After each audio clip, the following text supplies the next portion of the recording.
భారతీయ జనతా పార్టీని పార్లమెంటు స్థానానికి అనేక సార్లు గెలిపించారు విశాఖవాసులు. అక్కడ ఎమ్మెల్యే సీట్లు కూడా ఇస్తున్నారు.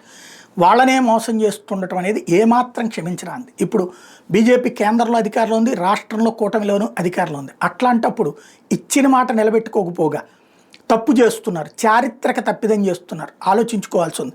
తాజాగా విశాఖ ఉక్కు కర్మాగారాన్ని పూర్తి స్థాయిలో ప్రైవేటీకరించే దిశగా అడుగులు పడుతున్నాయి. కర్మాగారం రక్షిస్తామని యాజమాన్యం ఒకవైపు ప్రకటన చేస్తుంటే మరోవైపు దశల వారీగా విభాగాలను ప్రైవేటీకరించేందుకు వడివడిగా అడుగులు వేస్తుంది. దీనిలో భాగంగా కర్మాగారంలో కీలకమైన 34 విభాగాలను ప్రైవేటించేందుకు ఉక్కు యాజమాన్యం ఆదివారం నోటిఫికేషన్లు జారీ చేసింది.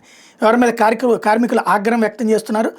Captive power plant, waste heat recovery thermal power plant, captive power plant 2, wire rod mill, blast furnace 1, 2, 3 విభాగాలు, steel melt shop, roll shop and repair shop, ES and SFA, foundry mills, structural bar mill SBM, E and ENMD, Madaram dolomite mine, special bar mills, roll shop area, gas cleaning plant, special bar mills shipping area, MMSM, continue casting division, ఇవన్నిటి కూడా ఇప్పుడు notification ఇచ్చారట.